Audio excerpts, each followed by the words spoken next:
She was a young mother in Bozeman, Montana. On a snowy February night in 2012, she kissed her little boy good night and vanished into silence.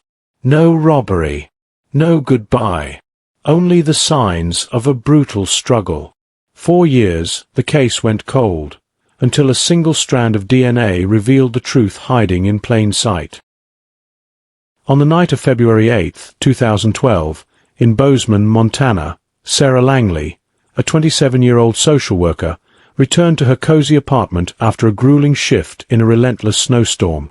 The wind howled like a predator outside, blanketing the streets in white, as if nature itself was concealing something sinister. Little did Sarah know, as she tucked her 3-year-old son Ethan into bed and settled in for what should have been a quiet evening, that an invisible threat was lurking just beyond her door. The next morning, her ex-partner Daniel Foster arrived for his scheduled visit with Ethan and found the door slightly ajar, a detail that sent a chill down his spine colder than the Montana winter. He called out her name, his voice echoing through the silent apartment, but no answer came. What he discovered inside would shatter lives and launch a mystery that would haunt Bozeman for over a decade. Sarah lay motionless in the bedroom, the sheets twisted in chaos, signs of a desperate struggle etched into the floor like silent screams. No theft, no farewell note, just the raw brutality of violence that left a community reeling. Police swarmed the scene, collecting blood, hair, and a peculiar boot print, but no suspect emerged from the shadows. A strange DNA sample was uncovered, yet it matched no profiles in Cody's, leaving investigators grasping at ghosts. The prosecutor whispered warnings that this could slip into the abyss of cold cases, but Sarah's family vowed to fight for justice. Neighbors gathered in prayer, candles flickering against the snow, while her young son grew up with whispers of an invisible killer who stole his mother away. Then, in 2020, Montana embraced the cutting-edge world of forensic genealogy, a tool that promised to unearth buried secrets. A determined detective followed that elusive DNA trail, weaving through surprising branches of a family tree that led to an unimaginable name. James Carver, a chatty local electrician everyone in Bozeman knew and trusted. Once the friendly face fixing lights and chatting about the weather, he now teetered on the edge of exposure, his ordinary life a fragile mask. As police stealthily retrieved a discarded coffee cup and gum wrapper from his trash, the pieces began to align in ways no one could have predicted. DNA never lies, and a secret entombed for more than a decade was finally cracking open, revealing horrors that would shock the entire state. Before we dive deeper into this gripping fictional crime tale, inspired by the twists and turns of real cold cases but crafted for suspense and drama on our channel, don't forget to subscribe right now and hit that notification bell to never miss an episode of these chilling stories. And drop a comment below. Where are you watching from, and what time is it there? Your engagement fuels our passion for bringing these narratives to life. Let's build this community of true crime enthusiasts together. On the night of February 8, 2012, Bozeman, Montana was shrouded in the icy veil of a brutal mountain winter, with gusts from the Bridger Mountains sweeping through the quiet streets, leaving thin layers of snow on rooftops, trees, and roads. The Pineview Avenue neighborhood seemed to have fallen into an early, uneasy slumber. The snow fell relentlessly, muffling sounds and blurring the lines between safety and the unknown lurking just outside. Only a few scattered apartments cast golden light through frosted windows, hints of warmth in the freezing darkness. Inside one small one-bedroom apartment, Sarah Langley, 27, had just finished a long, exhausting shift at the Bozeman Community Health Center. As a dedicated social worker and single mother to her 3-year-old son Ethan, her life was a whirlwind of helping others during the day and cherishing quiet moments with her little boy at night. Neighbors often spotted her bundling Ethan up for walks to the nearby grocery store or park, her gentle smile a beacon of kindness in the close-knit community. But that night, as Sarah turned the key in her lock and stepped inside, shaking off the snow from her coat, no one could have foreseen the terror that was about to unfold. The wind outside howled as if warning of the storm brewing within those walls, leaving only the semblance of an ordinary winter evening. But but something far more sinister was stirring. The next morning, Daniel Forster, Sarah's ex-partner, arrived as usual to spend time with Ethan. The snow had piled up overnight, crunching under his boots as he approached the door just after 8 a.m. He knocked several times, his breath fogging the air, but got no response. A knot formed in his stomach. Sarah was always prompt. Trying the handle, he found the door unlocked, a detail that immediately set off alarms in his mind. Why would she leave it open in this weather? A sense of dread made his heart race as he pushed inside. The hallway light was still on from the night before, casting long shadows. Sarah's coat was draped carelessly over the sofa, and the air was thick with an unnatural, heavy silence that pressed down like the weight of the snow outside. Daniel called out her name loudly, his voice echoing off the walls, hoping for a reply. Perhaps she was in the shower or tending to Ethan. But only the faint whistle of wind through a tiny crack in the window answered, amplifying the eerie quiet. He moved toward the bedroom, his footsteps hesitant, the floor creaking under him like a warning. Pushing the door open, he was met with a scene that would haunt him forever, a vista that froze the blood in his veins. Sarah lay motionless on the bed, her body tilted at an odd angle, her face ashen pale, her eyes half open as if captured in a final, desperate moment of panic. The bedding was disheveled, twisted and pulled as if in a frantic tug of war, a pillow discarded on the floor. Signs of a violent struggle were etched everywhere, scuff marks on the hardwood floor, displaced furniture, and items knocked askew in what must have been a terrifying fight for her life. Bruises bloomed darkly on her neck and arms, undeniable evidence of a savage attack that had overpowered her. Nearby, on the bedside table, a shattered ceramic mug had spilled coffee onto the sheets, the dark stain spreading like blood. In the small room next door, Ethan slept soundly in his crib, his innocent breaths the only sound of peace in the midst of horror, unaware that his mother's warm embrace was gone forever, stolen in the dead of night. In a blind panic, Daniel's hands shook as he pulled out his phone and dialed 911, his voice trembling, words fracturing through sobs that racked his body. "She's not breathing. There's blood. Please send someone now." Within minutes, Bozeman Police Department patrol cars arrived, their red and blue lights flashing across the snow-covered street, piercing the morning calm and drawing the uneasy gazes of neighbors peering through cracked doors and frosted windows. Armed officers immediately secured the scene, stringing yellow tape around the apartment and ordering curious onlookers to step back. They called in the Gallatin County forensic team and began meticulously documenting boot prints in the snow outside the door, deep impressions that hinted at an intruder who had come and gone without a trace. The door showed no signs of being forced, no ransacking inside, but everything pointed to a deeply personal act of violence, one that sent shivers through the officers on site. A duty detective leaned over Sarah's body, his face grim, and quietly told a colleague, "This was definitely a homicide, not an accident or suicide. Someone knew her, someone she might have let in." For Bozeman, a peaceful city nestled in Montana's majestic mountains where people recognized each other at the market or church, a brutal murder in a residential neighborhood was unimaginable, a nightmare that shattered the illusion of safety.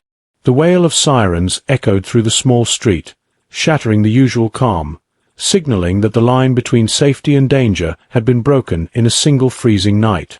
Whispers spread among neighbors. Who could have done this? Was it random, or something more chilling? Someone from within their own community?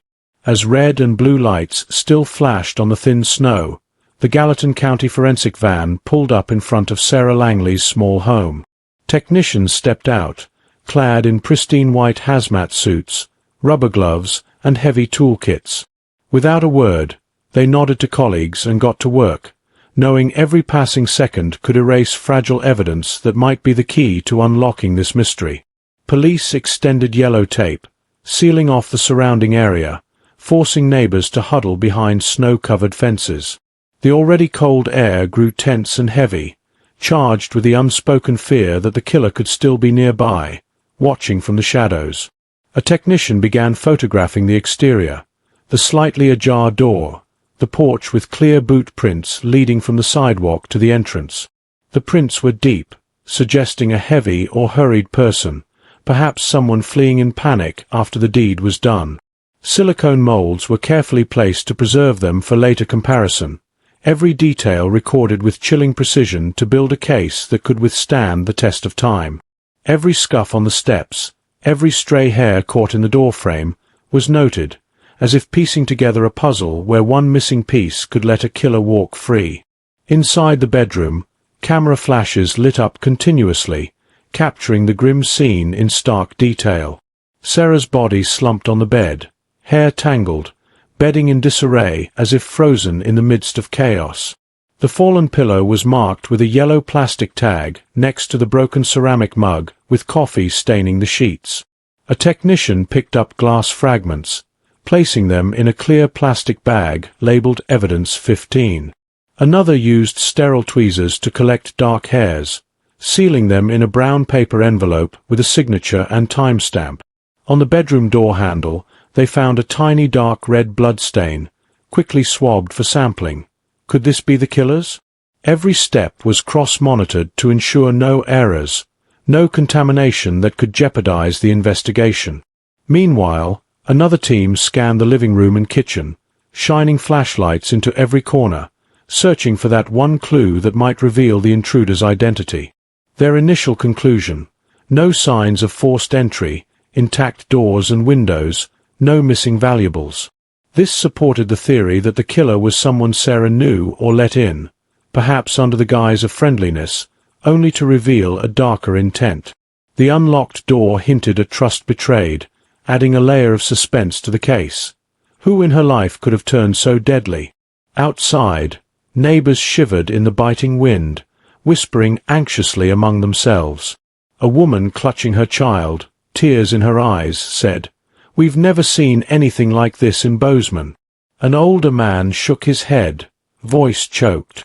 "She was so kind. Why her?" The fear spread quickly, not just in the small street, but across the peaceful city. Every murmur, every glance carried dread. If this could happen to Sarah, a beloved social worker who helped so many, it could happen to anyone. The community wondered, was the killer still out there, blending in, planning the next strike? As the sun rose higher, local media arrived. A Bozeman Daily Chronicle reporter set up a camera across the street, lens panning to the cordoned-off house. Red and blue lights still flashing. By 9 a.m., the first headline appeared online. Bozeman woman found dead in home. Few details were released, but the title alone shook Montana. Phones at the police station rang incessantly with inquiries, rumors, and suppressed fear. Inside the house, the forensic team worked in absolute silence, collecting nearly 30 samples: blood, hair, fibers, boot prints, even bruises on the victim's body photographed for analysis. Each was numbered, sealed, signed, and logged. When they left, the front door was sealed. The house officially a crime scene. Pineview Avenue, once alive with children's laughter and sparse traffic, now lay in eerie silence, broken only by the wind whistling through trees and the stunned gazes of onlookers. For Bozeman, nestled peacefully in Montana's mountains, that morning marked the collapse of the absolute sense of safety everyone once trusted. At the Montana State Crime Lab in Missoula, the afternoon of February 9, 2012, unfolded in a thick, heavy atmosphere. When the van carrying Sarah Langley's body stopped at the morgue entrance, a cold gust swept through the long hallway, carrying an oppressive gloom. Technicians in dark green gowns, rubber gloves, and goggles received the stainless steel stretcher covered with a white sheet. All were silent, unable to remain indifferent to the sight of a 27-year-old mother killed in her own home. Chief Medical Examiner Dr. Ellen Harper personally handled the autopsy. With over 20 years at the lab and countless deaths witnessed, she sighed as she read the brief file. Female, 27, found in bedroom, suspected homicide. Nothing could prepare for such a senseless death. As the white sheet was lifted, the room fell deathly still. Sarah lay under the neon lights, her pale skin marked by a final expression of panic. Harper first examined externally. Clear bruises circled her neck, irregular arcs suggesting pressure from a blunt object or tight grip. Swollen forehead with a slight tear in the skin hinted at a forceful impact, perhaps from being pushed onto the bed or striking a hard surface during a struggle. Small scratches on her arms and wrists, in Harper's experience, were defensive wounds from trying to break free. These details instantly ruled out suicide, which some cautiously considered early on. No one could strangle themselves to death while sustaining head trauma and bodily bruises. The team then collected fluid samples, the victim's clothing, and conducted in-depth tests. Preliminary results stunned them. Clear signs of sexual assault. To Harper, this was not just forensic evidence, but a second wound, a desecration of the deceased, she noted carefully, emphasizing a full DNA analysis. Samples were transferred to labeled vials. Case 122913, victim Langley Sarah. They knew a single mistake could render evidence inadmissible in court, so every action was deliberate, textbook precise.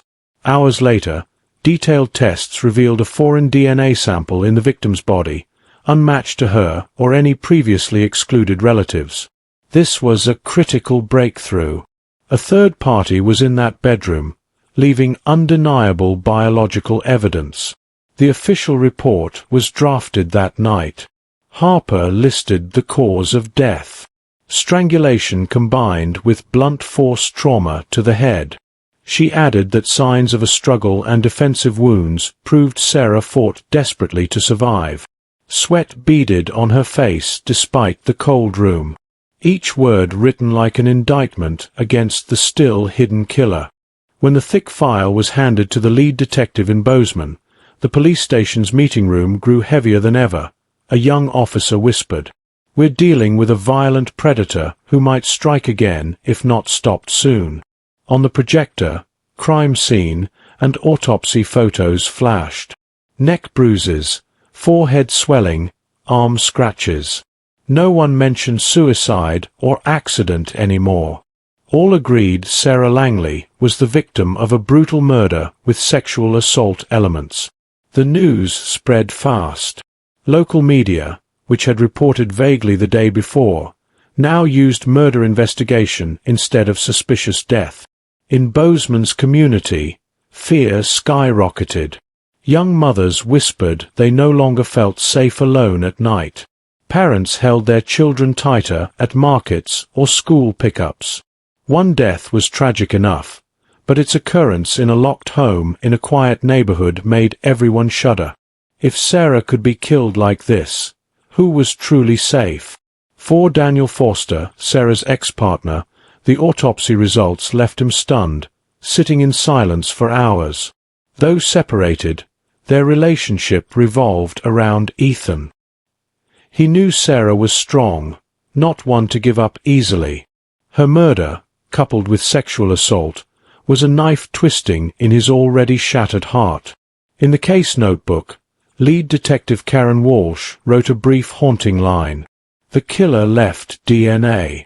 It's our only path to him," but no one knew then that path would stretch over a decade, winding through dead ends before delivering a shock that would rock Montana's community.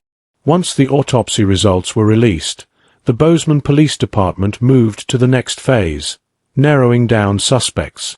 With undeniable evidence that Sarah Langley was murdered, detectives knew they had to start with those closest to her, where motives often surface most clearly. In a small interrogation room under cold neon lights, Daniel Forster, Sarah's ex-partner, was called in first. He sat slumped, hands clasped tightly, face weary from 2 sleepless days. Daniel stated that on the night of February 8th, he was at his brother's home in Bozeman's southern suburbs and didn't leave, but police noted red flags. Daniel and Sarah had heated disputes over child custody, with court records showing tense hearings just months before her death. Though no domestic violence was reported, the motive of custody rights was strong enough to make him a top suspect. A detective asked bluntly, "Did you still love Sarah?" Daniel paused, then said softly, "We had our differences, but I never wanted anything bad to happen to her." His choked voice didn't sway the police. They needed evidence, not emotions. Next was Nathan Brooks, Sarah's new boyfriend, a 30-year-old graphic designer. He'd known Sarah for only 5 months. Nathan claimed that on February 8th, he was watching a hockey game on TV with friends, leaving the bar around 10 p.m. The problem: no receipts confirmed his presence, and the friends vouching for him were casual acquaintances, not reliable witnesses. His alibi was shaky enough for police to keep him under close watch. A detective noted, "He seems cooperative, but his eyes kept darting away when asked about 7 to 9 p.m. the window when the victim was killed." Concurrently, police visited the community health center where Sarah worked to interview colleagues. A nurse, Emily Hart, said Sarah left a shift at 7 p.m., changed clothes, and said goodbye to everyone. Emily stressed that Sarah seemed normal, showing no signs of worry or being followed. She distinctly recalled Sarah saying, "See you tomorrow," before leaving. This matched the timeline police were building. Sarah left work at 7 o'clock, got home around 7:30, and texted her friend Lisa Carter at 8:30 p.m. In her last message, Sarah wrote, "Ethan's asleep. Finally, some quiet." That was the final signal from her phone, followed by absolute silence. Police didn't overlook neighborhood witnesses. They knocked on every door, asking if anyone heard or saw anything unusual.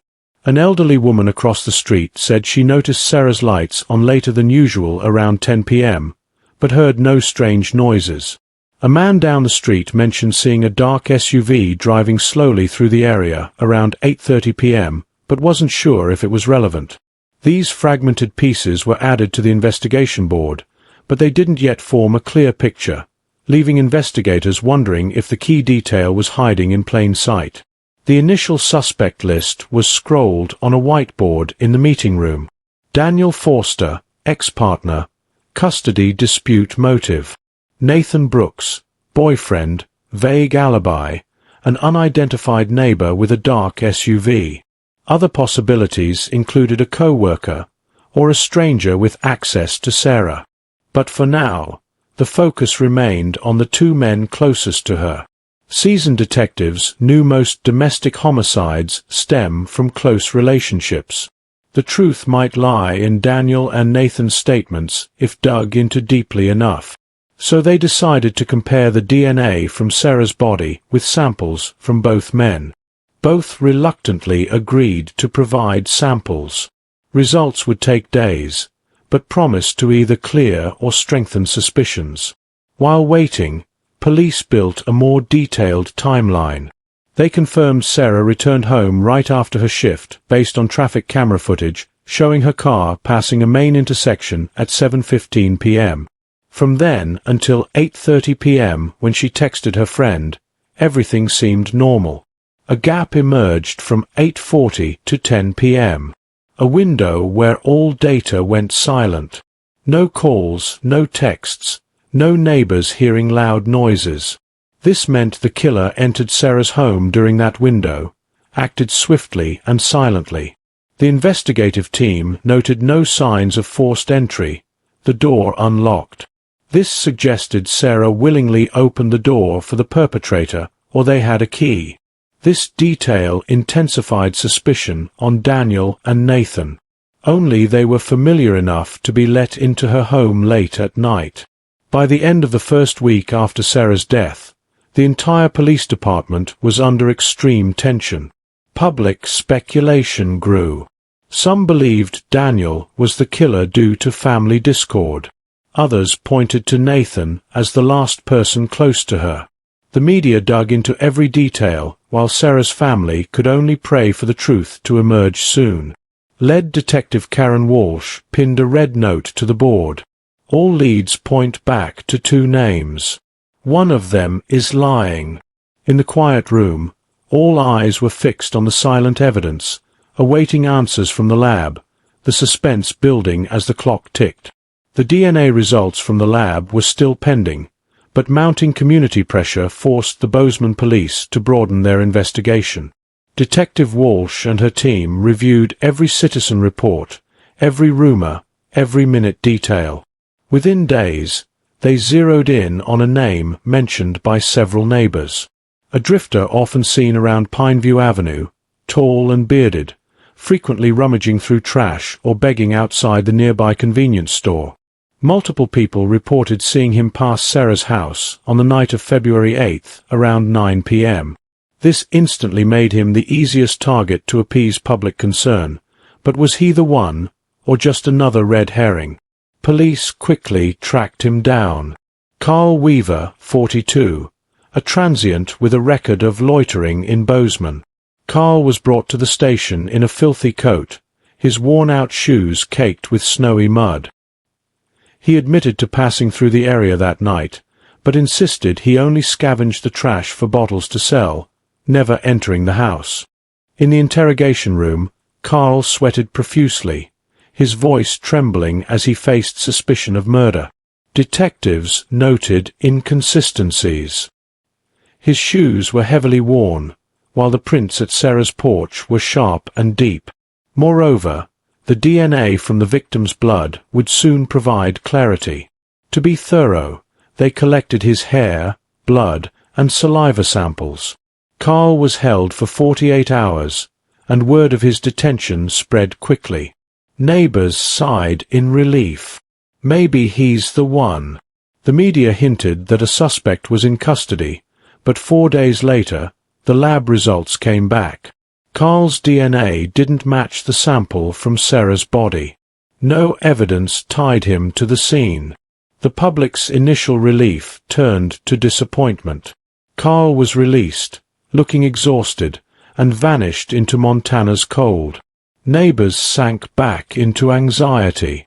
The killer was still out there, perhaps laughing at the police's missteps. Meanwhile, another rumor surfaced. Some residents whispered about a drug-addicted young man, Kyle Vance, previously arrested for petty theft in Bozeman Valley. A few claimed to have seen him in Pineview days before Sarah's murder, even knocking on doors to beg for money. His criminal history made him impossible to ignore. Police brought him in for questioning in late February. Kyle, 28, gaunt and trembling, reek of meth on his jacket.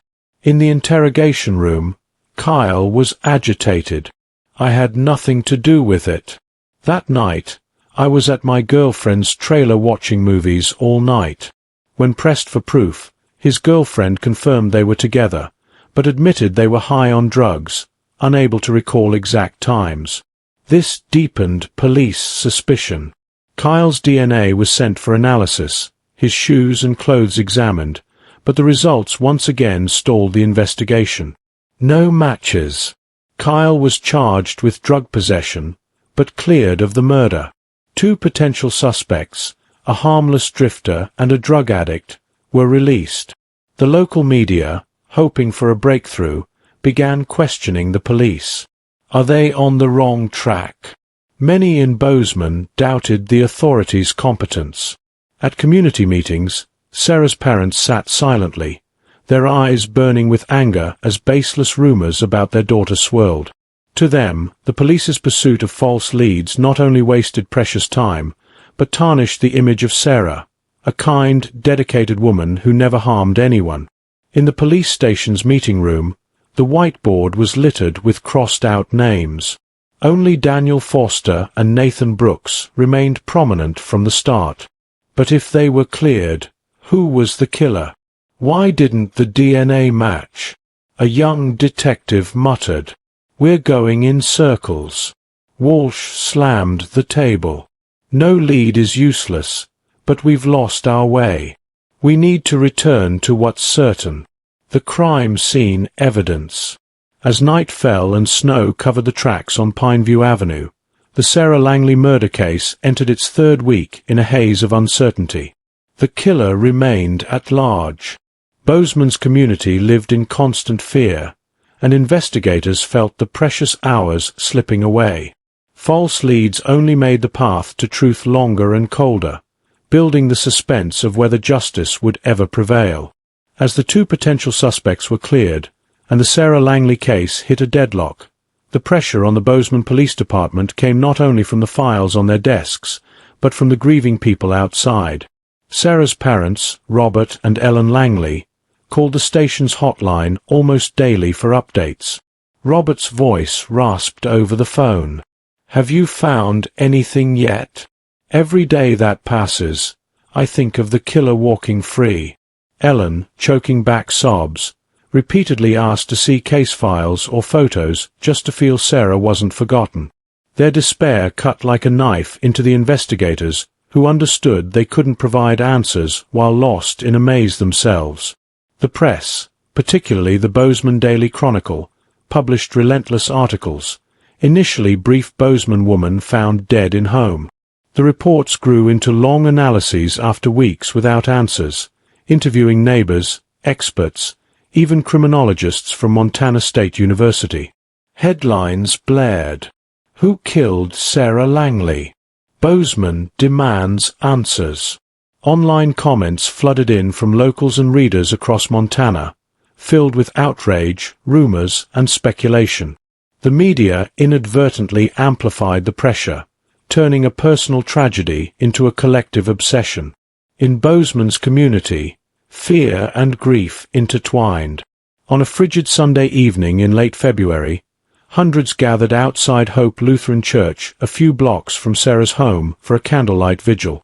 Flickering candlelight glowed in the winter wind, reflecting on mournful faces. On the church steps, a large photo of Sarah stood beside fresh flowers and stuffed animals brought by children. Sarah's best friend, Lisa Carter, took the microphone, voice trembling. Sarah wasn't just a friend. She was a devoted mother, a colleague, always ready to help. "We need justice for her, and we won't stop until the truth is found." The crowd fell silent for a moment, then chanted in unison, "Justice for Sarah." The scene aired on local TV, spreading across Montana from Billings to Missoula, but to Great Falls. Communities closely followed the case. Social media groups formed to share information, with some claiming to have seen something unusual on February 8th, contacting police.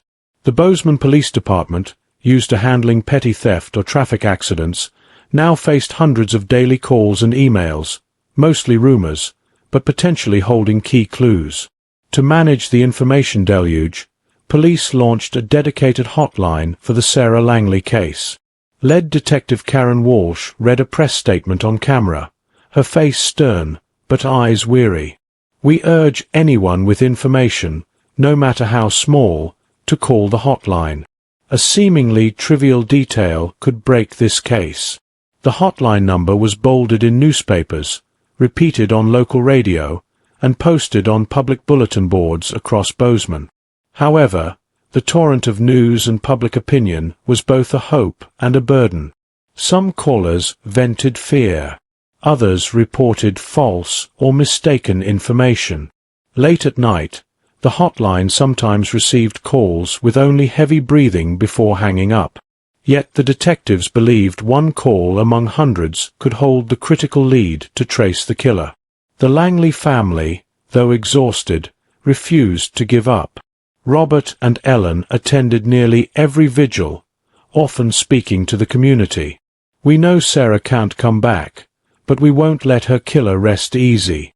The image of the elderly couple trembling in the winter wind, clutching Sarah's photo and demanding justice, became a symbol of persistence.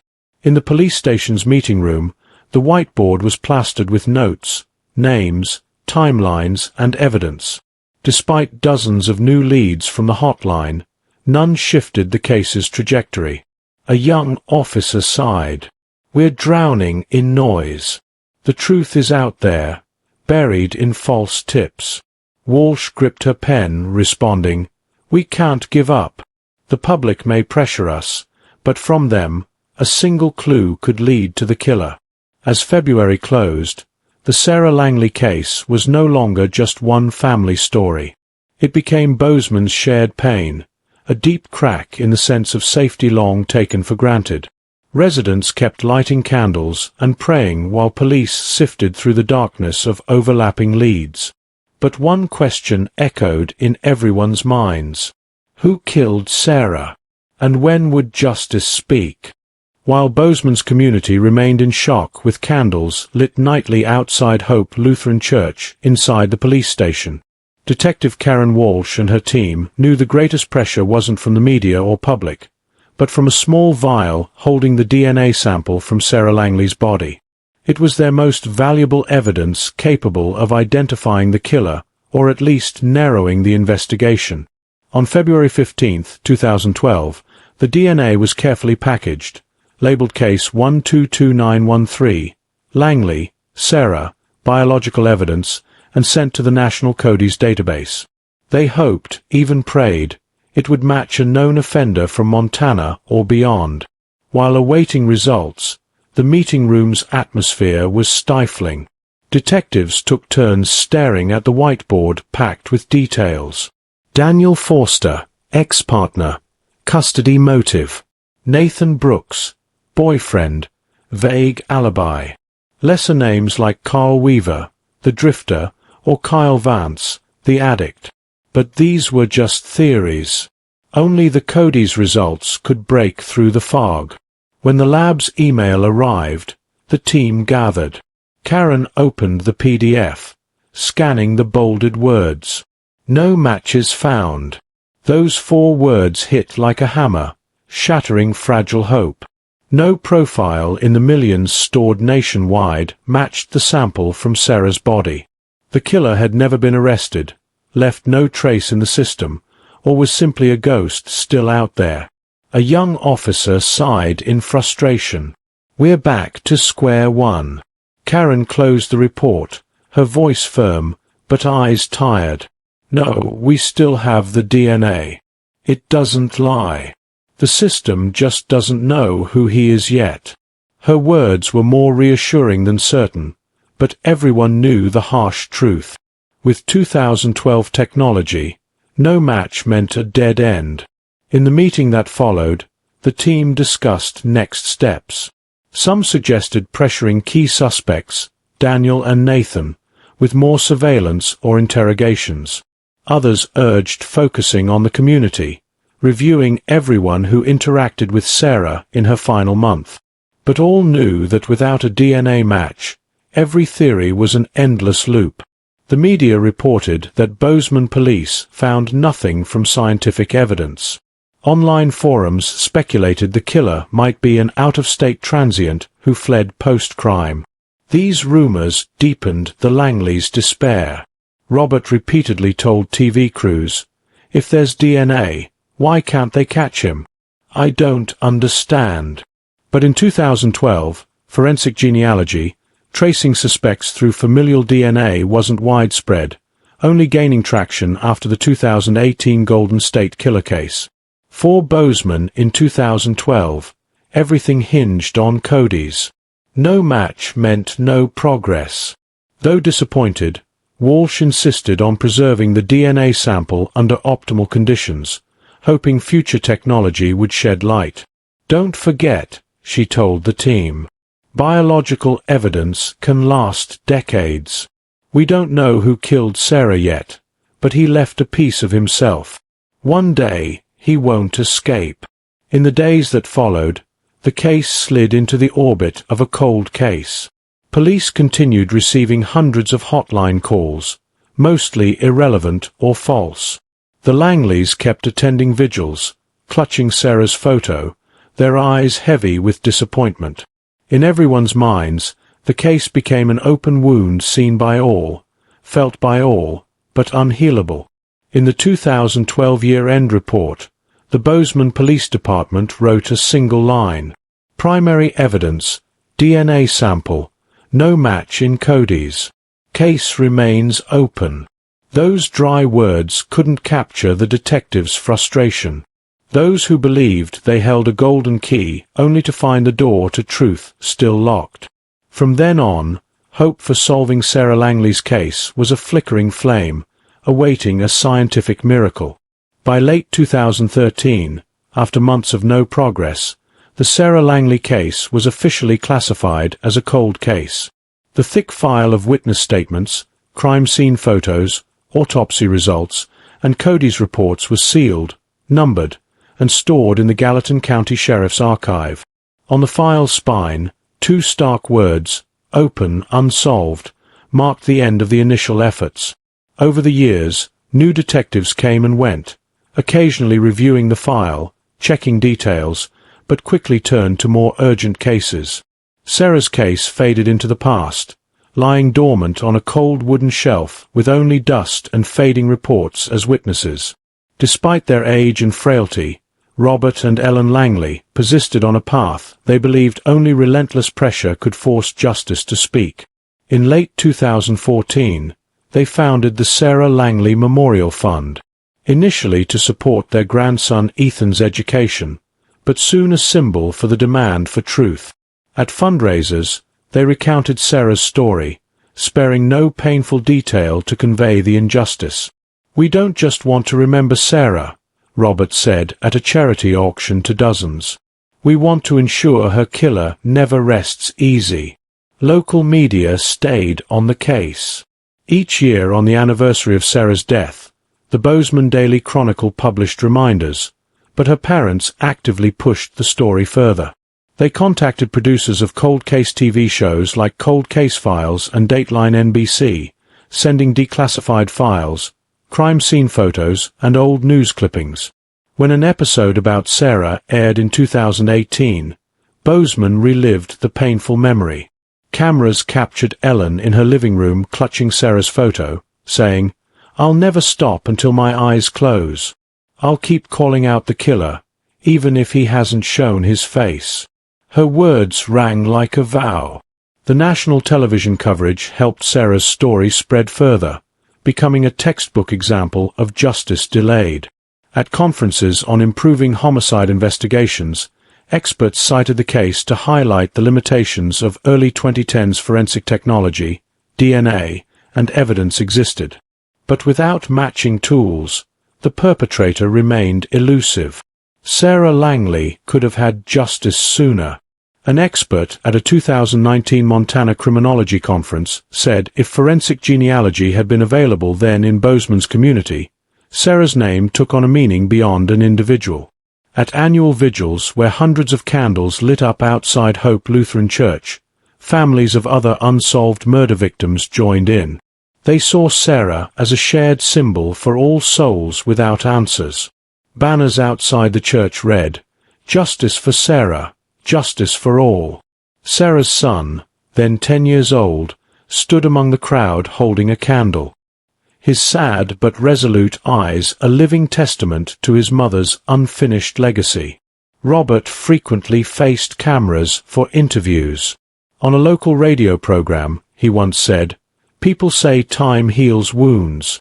For us, time only deepens the pain because every year that passes is another year the killer walks free." Ellen chose to write letters posted on community forums and sent to state legislators. In a 2020 letter, she wrote, "Montana cannot let cases like my daughter's fade into oblivion. If new technology exists, we must use it now. Every day delayed is a day justice gathers dust." Their persistence sometimes irked authorities but couldn't be ignored. The Gallatin County Sheriff's Office admitted that pressure from the Langleys and the community kept the case from being forgotten. Yet in those long years, the killer's name was never spoken. Sarah Langley lived on only through her smiling photo, the painful memories of those left behind, and italicized words in news articles. Justice delayed for her family. Justice wasn't an abstract concept. It was the stark truth. A name, a face, and a sentence for the one who destroyed their daughter's life. They vowed to keep knocking until the door of justice opened. In early 2020, As many Montana victims' families lost faith in justice after decades of waiting, an announcement from the Montana State Crime Lab in Missoula sparked a new path. The lab officially adopted forensic genealogy, a method to trace suspects through familial DNA, proven effective after the 2018 Golden State Killer case. Montana became one of the states committed to using it for cold cases. The news quickly reached the Gallatin County Sheriff's Office, where Sarah Langley's file had sat dormant in a cold archive for nearly a decade. Detective Karen Walsh, recently reassigned to lead cold cases, instantly recalled the note she wrote in 2012. The killer left DNA. Don't forget, over the years, she'd watched Sarah's case fade into the shadows despite the Langleys' relentless fight. Now, with forensic genealogy, a new opportunity emerged, one that could finally pierce the veil of mystery. At an internal meeting in early April 2020, Walsh placed the thick file on the table, looked at her team, and said, "We're bringing Sarah back. The evidence is still there. Technology has changed. It's time to try." Immediately, the DNA sample from Sarah's body in 2012 was retrieved from the Montana State Crime Lab's archive. The frozen glass vial, repeatedly verified as stable, was reprocessed with advanced techniques, allowing far more detailed gene sequencing than tests a decade earlier. Technicians in clean rooms wearing white gowns, masks, and gloves meticulously opened the vial, extracting each precious drop. To them, it wasn't just a DNA sample. It was the only key left to bring a killer to light after 10 years of hiding. Once the gene sequence was successfully analyzed, the data was uploaded to open genealogy databases where millions of Americans had voluntarily submitted DNA for family tree research. The goal wasn't to find the suspect immediately, but to identify near or distant relatives with partial matches, building a family tree to trace back to the most likely culprit. It was a months-long process requiring patience and sophisticated analysis. For Walsh, it was the first ray of light in years of darkness. Concurrently, Walsh spent nights rereading Sarah's entire file. Daniel Foster's statements, gaps in Nathan Brooks's alibi, neighbor reports, discarded theories. The red ink notes from years ago had faded, but the message remained. No forced entry, meaning the killer was let in by Sarah. The biggest unanswered question persisted. Who was he and how did he enter? Without suspicion, Walsh believed the DNA would lead to the answer. News of forensic genealogy reached the Langleys.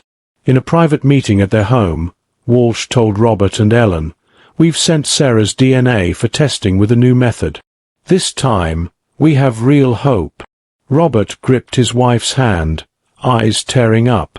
"We've waited 10 years to hear this." Though they knew the process could take months, even a year, the Langleys felt a spark of hope they thought was long lost. In Bozeman, word of forensic genealogy spread quickly. The Bozeman Daily Chronicle published an article titled, "New DNA Technology May Unlock Langley Murder Case," shared hundreds of times on social media. Locals buzzed with discussion. Some were optimistic, believing the technology would end the lingering nightmare. Others were skeptical, thinking it was too late, that the killer might have left the state or died. Still, all eyes turned back to Sarah's case after nearly a decade under time's dust. In her small office, Walsh pinned a new note to the whiteboard. 2020, Forensic Genealogy. Our last shot. She knew she carried not just a legal duty, but the trust of an exhausted family. She also knew Montana's archives held hundreds of other cold cases. But somehow Sarah's had become a symbol, the case the state watched to prove new technology could restore justice. During long nights in Missoula, as machines tirelessly analyzed gene segments, Walsh sat in her office staring at Sarah's photo on her desk. A young woman with blonde hair falling to her shoulders, a gentle smile holding her young son. "We never forgot you," she whispered. For the first time in years, those words weren't just comfort. They carried real hope. Nearly a decade of waiting might soon be rewarded. When Sarah Langley's DNA data was successfully sequenced and uploaded to open genealogy databases like GeneMatch and Ancestry DNA, the forensic team in Missoula and Detective Walsh watched anxiously. This wasn't a one-shot match like Cody's, but a giant puzzle where a single gene fragment could lead to a family tree spanning centuries.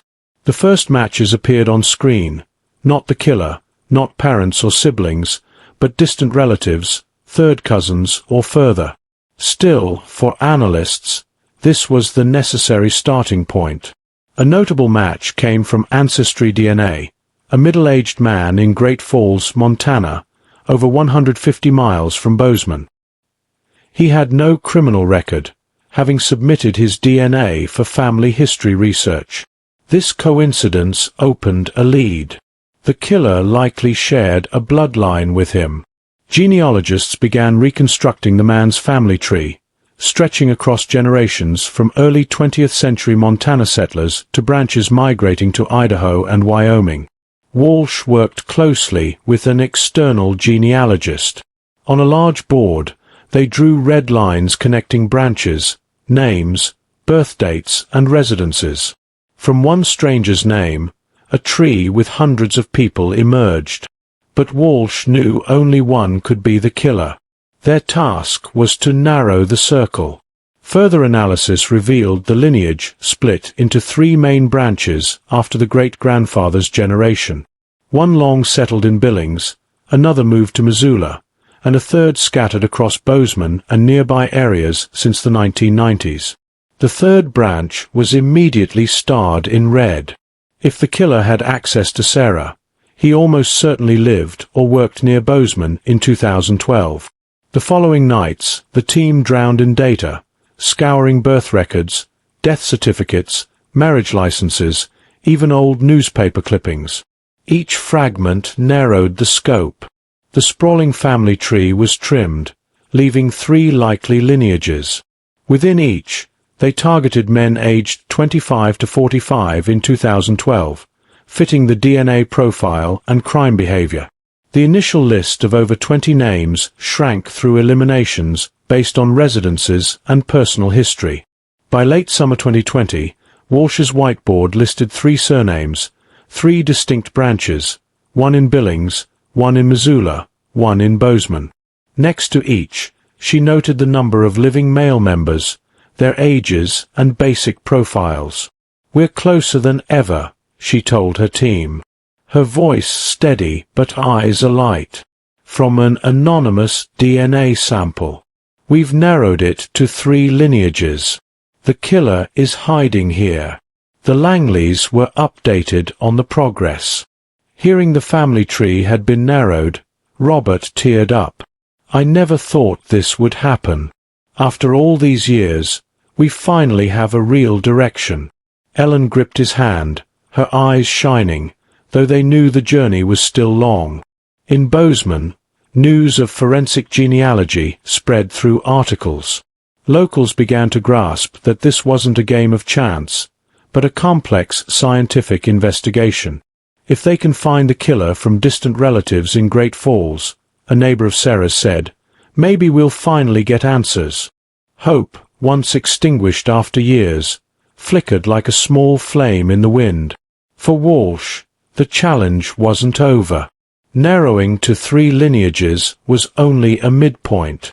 The next step was scrutinizing each individual in those branches, collecting indirect DNA samples, and comparing them to the original. But for the first time in nearly a decade, the path was clearer. The killer was no longer a nameless shadow. He was trapped within 3 surnames, 3 family branches, 3 roads waiting to be followed to the end. Among the 3 lineages identified through genealogical analysis, one name emerged, impossible for Detective Karen Walsh to ignore.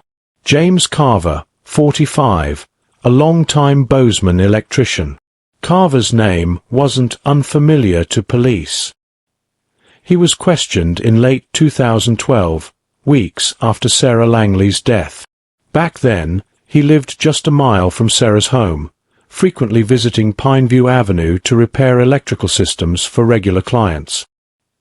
He had a minor record of violence, 2 bar fights, and a fine for threatening his ex-wife during their divorce. Though not a serious criminal, his temper and proximity to the scene had raised flags. But in 2012, DNA technology couldn't pinpoint anything concrete, and his statement, though shaky, wasn't enough to charge him. As the case went cold, Carver's name was buried among dozens of other suspects, fading into silence. Now, with new forensic genealogy data, Carver resurfaced in the Bozeman branch, one of the 3 red-starred lineages, cross-referencing old records with a family tree. Walsh was stunned. James Carver was a distant relative of the Great Falls man in Jeed Match. Statistical probability showed a blood connection too strong to dismiss. "We've come full circle," Walsh told her team, pointing to Carver's name in red on the whiteboard. "But this time, DNA is on our side." Old notes from Carver's 2012 interrogation were reopened. He'd claimed he was at his shop late on February 8 fixing a wiring job, but the client he named confirmed the repair was on February 6, not 8. The date discrepancy could be a memory lapse, but to detectives, it was a crack too big to ignore. Additionally, Carver stated departure time from the shop didn't align, he said. 10 p.m. But a neighbor reported the shop lights off around 8:30 p.m., the window of Sarah's murder. Moreover, a small but odd detail from 2012 stood out during questioning. Carver had a long scratch on the back of his hand. He claimed it was from brushing against a wire, but no client confirmed a repair that night. When asked for a DNA sample, he agreed only to fingerprints and a statement.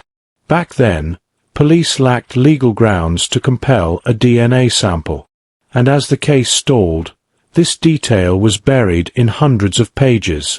Walsh now sat with the yellow documents, flipping through each page. Details once fragmented in 2012, now connected like puzzle pieces. "Carver isn't just in the circle of suspicion," she said firmly in a meeting. "He's the center." To bolster the case, Walsh ordered a review of all Carver-related data, financial records, work history, habits. Investigators found that in 2012, Carver regularly visited Pineview Avenue to fix electrical issues for 3 households, one just doors from Sarah's. He'd even been invited for coffee at one home, meaning Sarah might have met or seen him enough to open her door without suspicion if he knocked late.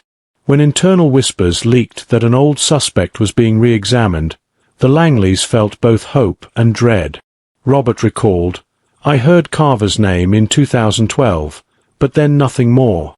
If it's really him, we've lived 10 years with our daughter's killer free in our community."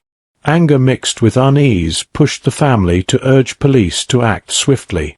Walsh knew that while the pieces pointed to Carver, she needed decisive evidence, a direct DNA match. The unknown DNA from Sarah's body was perfectly preserved, but to charge Carver, it had to match his current DNA. The issue was that Carver could refuse to provide a sample, so police needed a legal way to collect it indirectly. A plan was devised.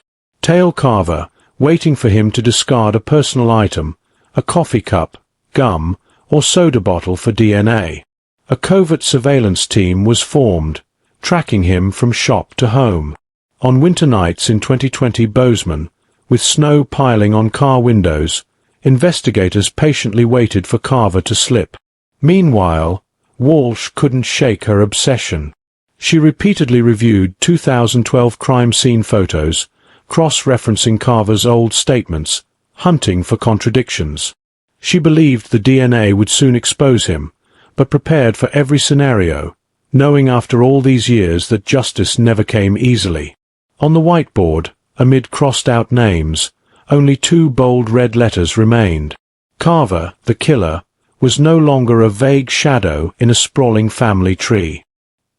He had a name, a face, and a past that could no longer stay hidden. In the final days of winter 2020, Bozeman was blanketed in thick snow, but within the small city, a covert surveillance operation unfolded with iron patience. Detective Karen Walsh and her team had zeroed in on James Carver as the prime suspect. And now they needed one thing: a direct DNA match. The plan sounded simple, but required meticulous precision, as Carver was unaware he was under scrutiny. Instead of rushing for a search warrant, police deployed a surveillance team to track him day and night, waiting for moments when he discarded personal items containing DNA. A grey van parked across from Carver's shop, housing two plainclothes officers with binoculars and a handheld camera. Whenever Carver left home, another car tailed him at a safe distance, rotating to avoid detection. On freezing nights, when car windows iced over, detectives endured, knowing a single coffee cup, gum wrapper, or soda bottle could seal the case that had lingered for 8 years. The first week, Carver was cautious, moving only between home shop and a nearby store, rarely lingering. But in the second week, a small opportunity arose. Carver sat in his shop with friends, sipping coffee and chewing gum. After the gathering, he stepped outside, tossing a coffee cup and gum wrapper into a trash bin by the door. As soon as he drove off, an officer disguised as a sanitation worker approached, collecting the entire trash bag. Each cup and wrapper was sealed, numbered, and sent to the Missoula lab. While awaiting results, tension gripped the team. Walsh knew a non-match would collapse everything, forcing them back to zero. But a match would be the decisive evidence to pull Sarah Langley's case from the cold case shadows. Sleepless nights followed, with Walsh constantly checking her phone for lab updates. Then one early March morning, the call came. The technician's voice boomed. Results are in. DNA from James Carver's coffee cup and gum wrapper matches 100% with the DNA found on Sarah Langley's body in 2012. In that moment, Walsh closed her eyes, hands trembling, swept by relief and a storm of emotions. The evidence they'd awaited for nearly a decade was clear and undeniable. That afternoon, an urgent meeting convened at the Gallatin County Sheriff's Office. The whiteboard, cluttered with notes, was wiped clean, leaving only DNA match. Carver. Detectives sat around the table, silenced by the evidence await. A veteran officer whispered, "He's been free all these years, right among us." Walsh nodded, resolute. "Not anymore. We've got him." The news wasn't yet public, but the Langleys were privately informed. Hearing DNA match, Robert and Ellen broke down in their living room.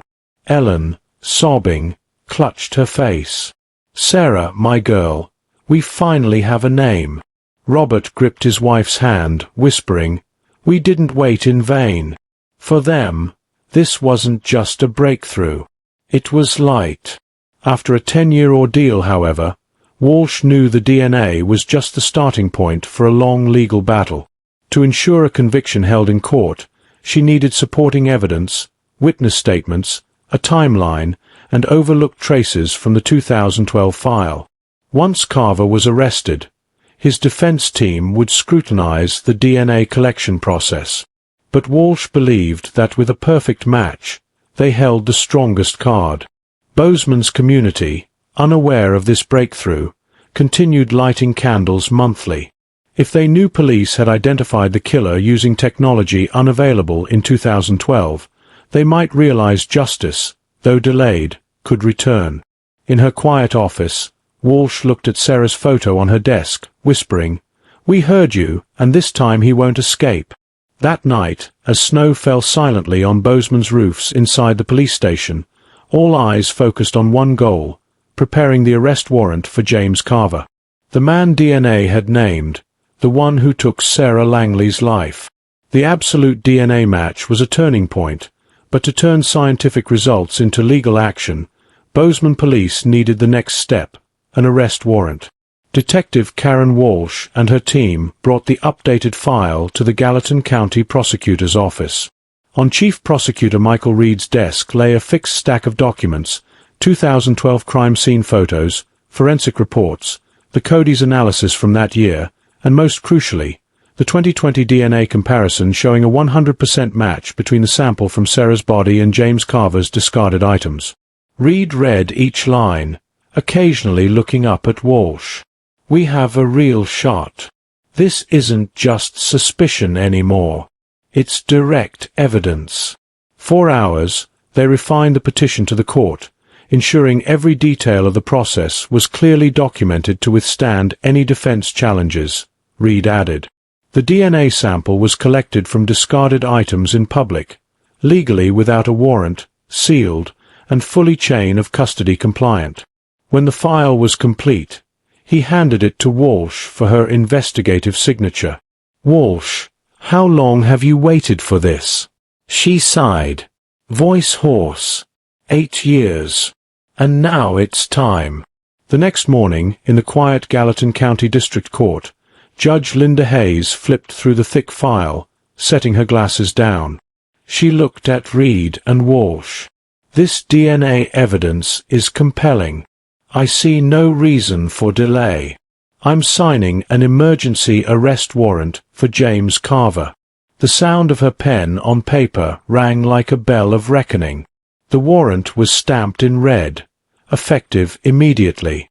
Returning to the station with the warrant, Walsh called an urgent task force meeting. On the board, she sketched Carver's house and shop along with entry and exit routes. "Carver has a history of minor violence, but we can't rule out resistance.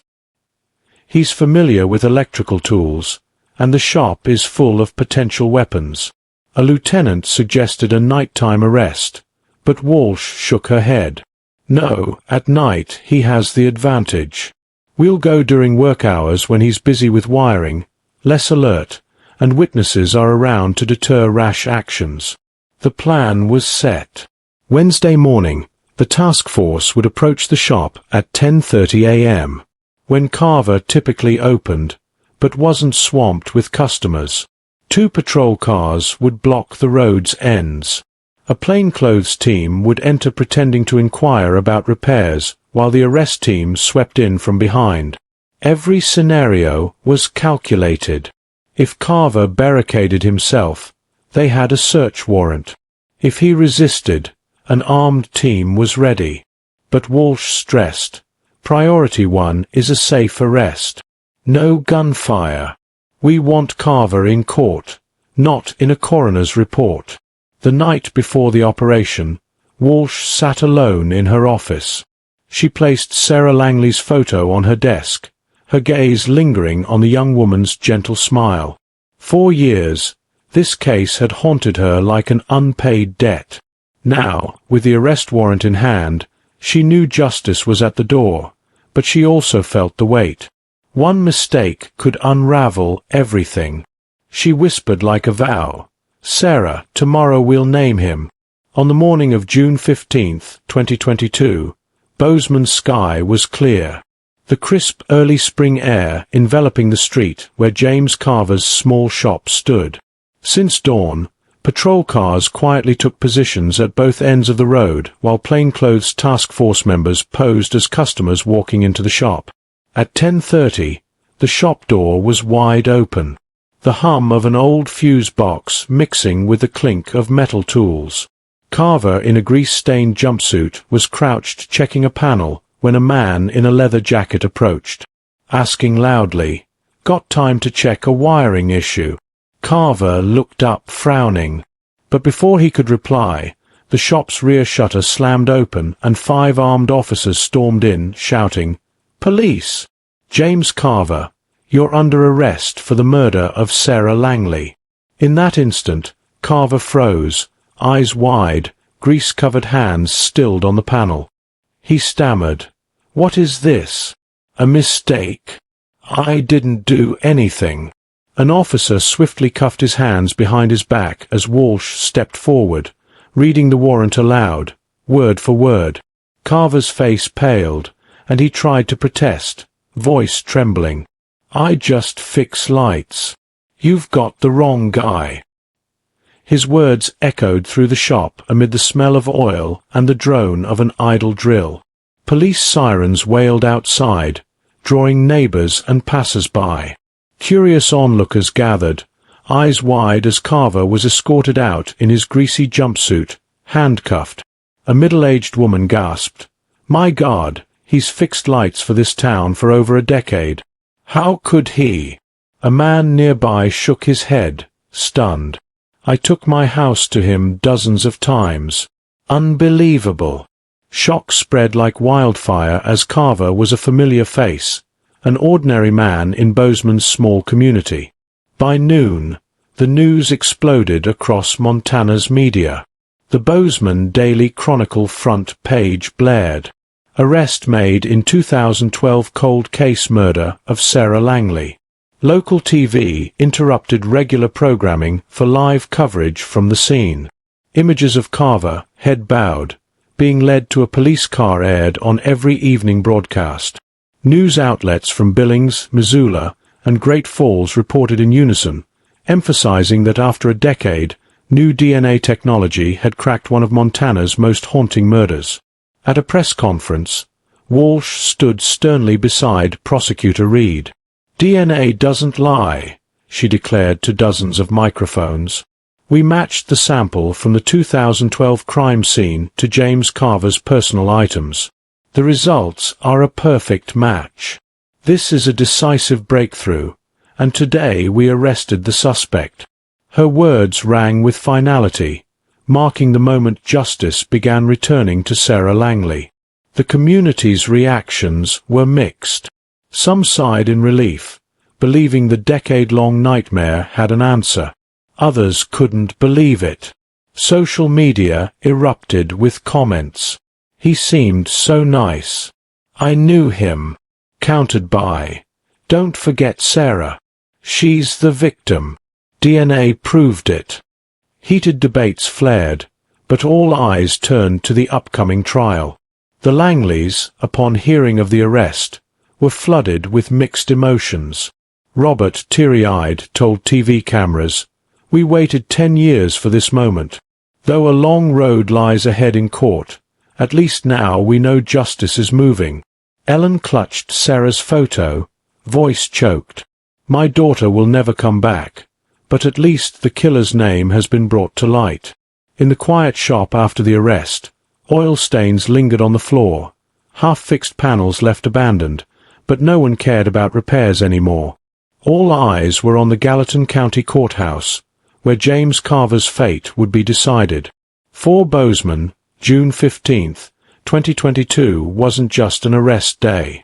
It was the day a decade-old cold case flared to life, shaking the community and becoming Montana's focal point. In a small interrogation room at the Bozeman Police Department, cold fluorescent light glared down on a metal table, reflecting off James Carver's tense face, still in his grease-stained jumpsuit. His hands were lightly cuffed to the chair. Across from him sat Detective Walsh and another officer, a thick file open before them. As the camera began recording, Walsh spoke. "Mr. Carver, you're under arrest for the suspected murder of Sarah Langley on the night of February 8, 2012. Do you have anything to say?" Carver looked up, voice sharp. "I didn't do it. You've got the wrong guy. I never hurt anyone." For the first hours, he denied everything. Every question about that night, Drew. "I was at the shop," or "I don't remember," or "I'm not involved." Walsh patiently revisited his 2012 statements, pointing out contradictions in dates and times, the scratch on his hand. Carver frowned, tapping the table, trying to stay calm. "It's just a mix-up. I fix lights every day. Easy to forget details." But his eyes wavered whenever Sarah's name came up. Then Walsh placed a clear evidence bag on the table containing a sealed gum wrapper. She said slowly, "We recovered DNA from this. It matches 100% with the sample found on Sarah Langley's body." Carver froze momentarily. His lips twitched, but no sound came. The room sank into heavy silence. He stared at the plastic bag, sweat beading on his forehead. After minutes of silence, Carver took a deep breath, shifting tone. I met Sarah once. Maybe my DNA got on something from before. You're misunderstanding. Walsh leaned in, eyes locked on him. Once. Explain. When? Where? Carver looked at his hands, voice faltering. I vaguely recall. She came to the shop with a friend. I said, hi. Maybe I was chewing gum. And DNA got on her jacket. That's all. Walsh couldn't suppress a faint wry smile, then said sternly, Mr. Carver, DNA doesn't walk from your shop to the victim's bed. It doesn't appear in her body. Don't underestimate us. Her words cut like a knife through the facade Carver tried to build. He squirmed, leaning back, eyes darting. Over the next hours, Carver changed tactics. Sometimes he sat silent, staring at the table. Other times, he spun vague scenarios. Maybe I visited her, but I don't recall clearly. Maybe I gave her something. But all were implausible, as no record showed any relationship between him and Sarah. Each new detail he fabricated, Walsh countered with evidence, exposing contradictions. After nearly 8 hours, Carver's initial defiance waned. His voice grew weary, eyes red from stress and impatience. I didn't kill her, he repeated, but without conviction, as if trying to convince himself more than refute the evidence.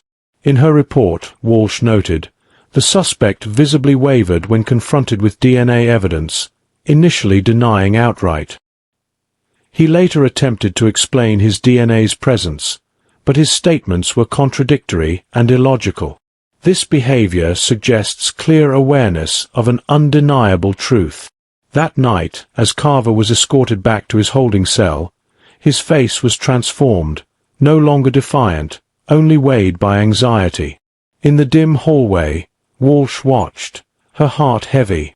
She knew the legal battle ahead was long, but the biggest turning point had arrived. The killer was no longer a nameless shadow. He had a name, a face, and the cracks in his decade-long facade were showing. After the tense interrogation where James Carver repeatedly denied guilt, then scrambled for explanations for the DNA evidence, Detective Karen Walsh returned to the old case files, determined to answer the big question. Why was Sarah his target? Only by understanding the motive could they build a complete picture. Convincing a jury this wasn't a mistake, but a deliberate, dangerous act. The team reviewed 2012 data, focusing on Carver's shop. In a seemingly minor record, they found Sarah had brought her home for an electrical repair that fall, weeks before her murder. A former employee who handled customer intake recalled Sarah as a polite young woman, often with a child in the car. This clarified that Carver had direct contact with Sarah, contradicting his claim of a single vague encounter. From this lead, a theory emerged. During that brief interaction, Carver may have developed an obsession with Sarah, a single man living in isolation with a volatile temper. He might have seen her as both approachable and unattainable. This explained how he knew her address, confident enough to knock late at night without arousing suspicion. Investigators dug deeper. They noted Carver's history of aggression toward women. His ex-wife reported controlling behavior, threats, and occasional drunken assaults. A former co-worker recalled Carver making crude remarks about female customers, once boasting he had his eye on a pretty one. Definitely would see her again. These scattered pieces formed a troubling picture. Carver harbored obsessive tendencies prone to violence when rejected. The motive clarified Sarah, a young single mother, may have become a target. Carver sought to control to satisfy warped desires. When rebuffed or denied, his obsession turned to rage. Criminologists call this possessive violence beyond attraction, a need to dominate and force submission. In her analysis to prosecutor Reed, Walsh wrote, Carver likely developed an obsession after their initial shop encounter. On the night of February 8, 2012, he followed Sarah home, approaching when she just put her son to sleep. No forced entry suggests Sarah recognized him or didn't suspect him at her door. When she rejected his advance, his violence was triggered, leading to sexual assault and murder. The Langleys, hearing the hypothesized motive, were stunned. Robert whispered. So she just took her home for a routine repair, and that put her in his sights. Ellen covered her face, tears streaming, realizing Sarah's tragedy stemmed from something so mundane. For the prosecutor, this motive was critical. Reed stressed, in court, DNA is the science, but motive is the story that makes a jury understand why. We must show Carver wasn't randomly suspected. He had a past opportunity and reason to target Sarah. The team sought more witnesses. Anyone who heard Carver mention Sarah or saw him near her home. A neighbor recalled seeing a man in a dark blue jumpsuit, like an electrician's uniform, near Sarah's alley in late January 2012. But no one thought it alarming. Then this was added to the file as supporting evidence. Bozeman's community, as news of the motive leaked, was both enraged and chilled. Experts in the press noted the case exposed the dark side of fleeting interactions in small communities. A glance or greeting could become a deadly obsession in a disturbed mind. This is a textbook case of justice delayed. An editorial wrote because an obsession took a life in 2012, but only a decade later did we name the perpetrator. For Walsh, the motive wasn't just for the jury, but to answer Sarah's son, now 14. One day he'd ask, "Why was my mom killed?" Now they had an answer.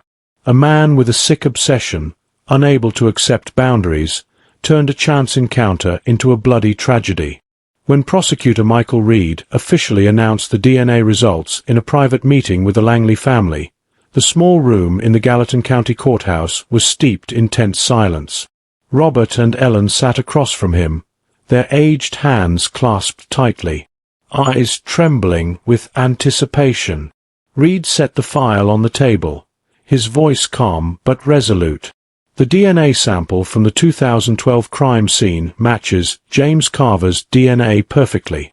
There is no doubt he is the one who killed Sarah. Those words cut like a blade, reopening old wounds while unlocking the final door to truth. Robert burst into tears, his choked sobs echoing in the quiet room. Ellen dabbed her eyes with a handkerchief, her voice breaking. I've waited 10 years just to hear those 3 words.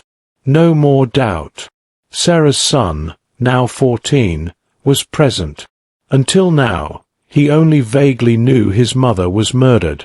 Never told who did it.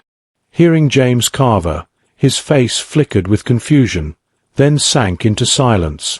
After the meeting, he softly asked his grandmother, "Who is he? Have I ever met him?" The innocent, painful question overwhelmed Ellen, who hugged her grandson tightly, whispering, "You don't need to know him. What matters is we now know who did it, and he'll never hurt anyone again." The family's emotions were a mix of relief and pain. Relief because justice was no longer a vague promise. It had a name, a face, evidence, but the pain deepened knowing the killer wasn't a stranger. He lived among them, shook hands with neighbors, fixed lights for acquaintances, Robert said bitterly. For 10 years, we passed his shop countless times, never knowing the murderer was right there. It's chilling to think about. For the boy, the truth was like a shard of broken glass piercing his heart. He sat in his bedroom staring at a photo of his smiling mother holding him as a newborn. "Now I know who took my mom from me," he wrote in his diary. "But I still don't understand why Mom didn't do anything wrong." Those scrawled words, secretly read by Ellen, made her sob, encapsulating a loss no comfort could erase. That evening, the family lit candles before Sarah's photo in their living room. The flickering light illuminated their weary but determined faces. Robert placed a hand on his grandson's shoulder, saying softly, "Your mom's name has been honored in justice, but we still have a long road ahead." In that moment, they felt their hearts freed from uncertainty. Yet, weighed by the stark truth, the killer existed, and he'd been far too close in their daily lives. In Bozeman's community, as news of the DNA match spread, neighbors visited the Langleys. An elderly woman from across the street said through tears, "I still remember the night Sarah was killed. Blue and red lights flashing on the snow. Now, at least we know who committed the crime." But for the family, the truth wasn't so simple. It brought answers, but reopened scars thought to have healed. Late at night, Ellen sat alone by the window, watching snow fall on the porch, thinking of her daughter. "Sarah," she whispered, "I promised I'd never give up. Now I've kept my word. But I wish you were here to see." Tears rolled down her cheeks, mingling with the endless pain of a mother who finally knew the truth, but could never hold her daughter again. After the Langleys absorbed the bitter truth that James Carver killed Sarah, the next step in the journey for justice was preparing for trial. Gallatin County prosecutor Michael Reed and his team began assembling every piece to build a solid case. Their meeting table was stacked with documents. The 2012 autopsy report, Carver's contradictory initial statements, a timeline of the victim's movements that night, neighbor testimony about a man in a jumpsuit near Sarah's home, and above all, the DNA results, evidence that doesn't lie, Reed said firmly. "We must prove not only that Carver was at the scene, but that he alone had the motive and opportunity to commit the crime." However, the defense didn't sit idle. Carver's court-appointed lawyer, experienced in major cases, targeted the case's newest element, forensic genealogy. In their first meeting, he declared, "We question the legality of using DNA data from genealogy sites. My client never consented to his DNA being in a public database. This is a privacy violation." The argument set the stage for a contentious trial, impacting not just Sarah's case, but the future of hundreds of cold cases across the U.S. In the weeks that followed, legal debates erupted. The prosecution argued the DNA was legally collected from Carver's discarded items, a coffee cup, a gum wrapper, and using genealogy databases was as legitimate as tracing phone records or bank data. "There's nothing private about what he left in the trash," Reed emphasized. "And there's nothing illegal about comparing that DNA to data voluntarily submitted to genealogy databases." The defense countered with broader concepts: genetic privacy, consent of GED match and ancestry DNA users, and the risk of setting a precedent for data misuse. "If you allow this today," the lawyer said, "tomorrow any of us could be traced through a distant relative's DNA submitted for ancestry research. This is a dangerous slope." Walsh, assisting the prosecution, felt the pressure. She knew if the court accepted the defense's argument, the DNA evidence, the case's cornerstone, could be thrown out. But she believed justice would side with science. In a strategy meeting, she said, "The question isn't whether this technology is legal.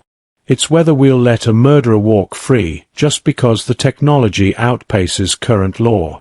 Beyond DNA, the prosecution bolstered peripheral evidence. The timeline was precise. Sarah left work at 7 p.m., texted a friend at 8:30, then went silent. During that window, Carver's shop lights were off, and his claim of working on a job didn't match client records. A neighbor confirmed seeing a man in an electrician's jumpsuit near Sarah's alley in late January. Supporting the theory, Carver stalked her before acting. His interrogation contradictions, denying involvement, then admitting meeting Sarah once, would be shown to the jury to prove his wavering dishonesty. Meanwhile, Carver remained in county jail awaiting trial. Montana's media updated constantly, covering legal progress, and the public debate was forensic genealogy, a double-edged sword. Some editorials supported it, saying it brought justice to forgotten victims. Others warned of privacy risks. Sarah's story thus transcended Bozeman, becoming a statewide topic. The Langleys, amid the legal storm, cared only about one thing: getting the case to trial, so Carver faced his actions. Robert told the media, "Privacy matters, but justice for my daughter matters more. We don't want a killer walking free over a legal loophole." His words moved many Montanans, fueling support for forensic genealogy. As the preliminary hearing neared, Reed compiled all evidence into a thick file labeled State of Montana versus James Carver. Homicide trial. The name haunting for over a decade was now formally in the defendant's chair. Inside, James Carver appeared in a rumpled grey suit, hair neatly trimmed compared to his arrest day. He sat silently, avoiding eyes, as his two defense lawyers whispered beside him. Across the room, Prosecutor Michael Reed adjusted his thick file. Detective Karen Walsh sat in the witness section, her gaze fixed on the man she'd pursued for years. The Langleys, Robert, Ellen, and Sarah's 14-year-old son, sat quietly in the front row, their faces a mix of resilience and grief. In his opening, Reed addressed the jury with a resonant voice. "Ladies and gentlemen, DNA doesn't lie. It doesn't forget, doesn't stray. And after 10 years, it points to one name, James Carver. He killed Sarah Langley, mother of a 3-year-old, thinking he'd escape. But science brought him here today." The words silenced the room, pen scribbling furiously in reporters' notebooks. The defense countered, "We don't deny DNA was found. But we question, was its collection and use legal? Does forensic genealogy violate citizens' privacy? This is a dangerous precedent." They stressed Carver never consented to his relatives' DNA being used for comparison. The justice versus privacy debate became the trial's flashpoint from day one. Over the following days, witnesses testified. A neighbor recounted seeing a man in a blue jumpsuit resembling Carver near Sarah's alley in late January 2012. A former co-worker described Carver's crude remarks about female customers at the shop. These weren't absolute proof, but painted a man with obsessive tendencies toward women. The trial's core was the DNA expert. Dr. Rachel Lee from the Montana State Crime Lab detailed the process from the 2012 crime scene sample to the 2020 gene sequencing and match with Carver's coffee cup and gum wrapper. The match is 100%. No other individual globally could match so perfectly unless it's James Carver, she affirmed. When Reed asked Dr. Lee, "Can DNA be wrong?" she replied curtly, "No." The courtroom buzzed. Her words later headlined, "DNA doesn't lie." The Langleys testified, too. Robert's voice recounted years of hopeless waiting, sleepless nights, and the moment the DNA match was confirmed. Ellen, sobbing, faced Carver. "You took my daughter, left my grandson motherless.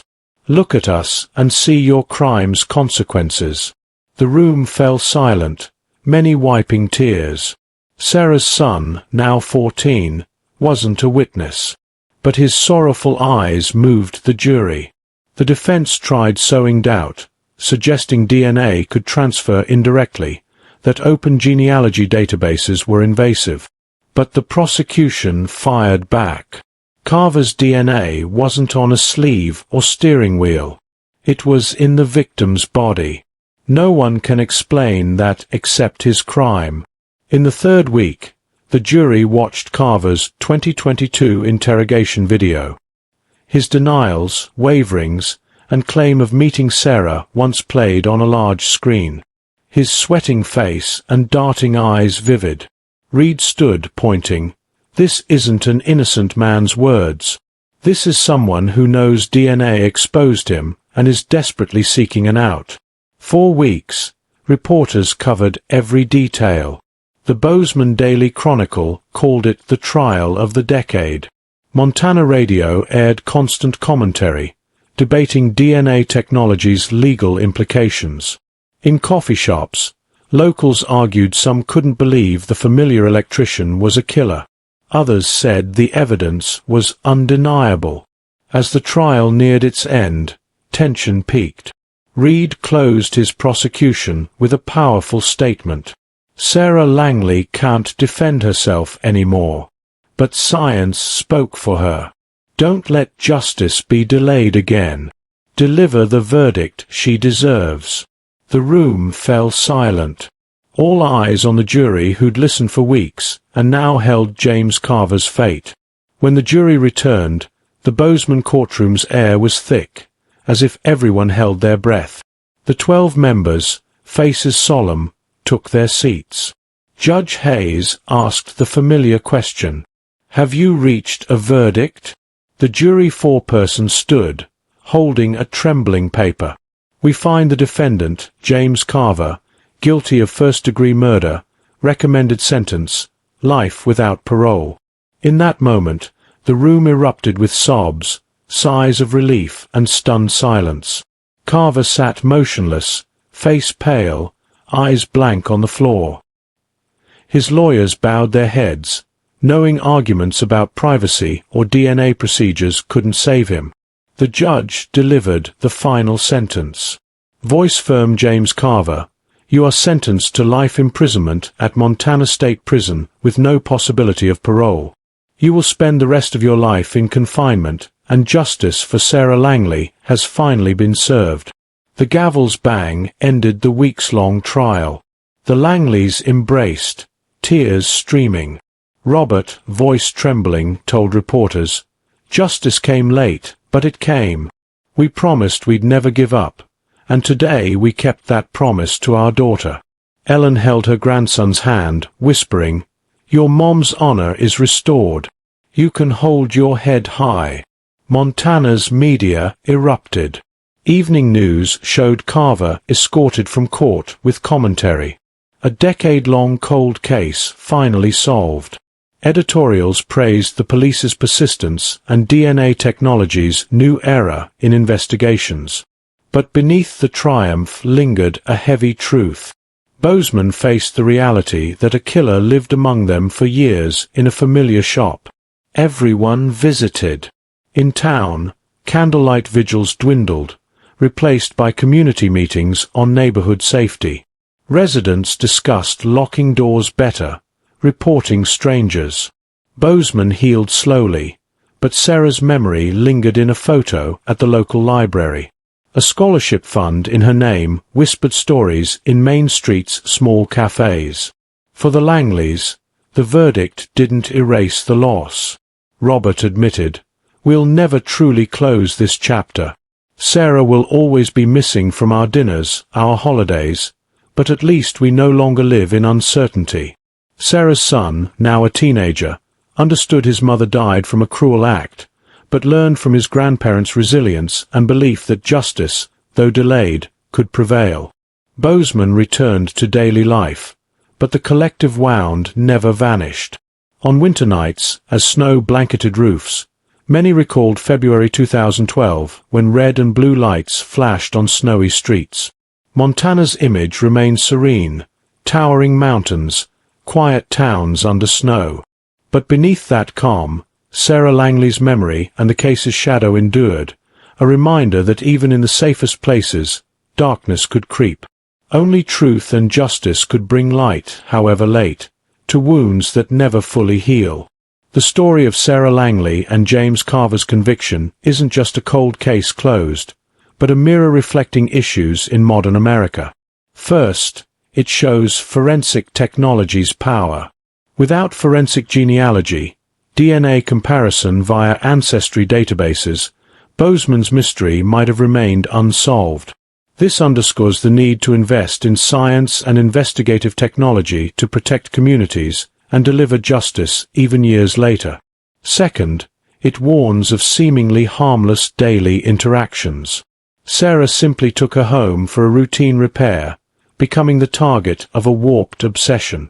Communities must stay vigilant, encouraging women and children to report odd behaviors, however minor, to prevent tragedy. Third, the family and community's persistence is invaluable.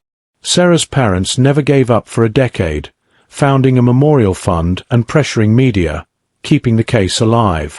This proves that in America, citizens' voices can drive change, forcing the legal system to act. Finally, Carver's life sentence without parole reminds us that justice, though delayed, retains its value. In a time when Americans often fear justice is tardy or unfair, Sarah Langley's story affirms that truth finds a way if we persist and fight.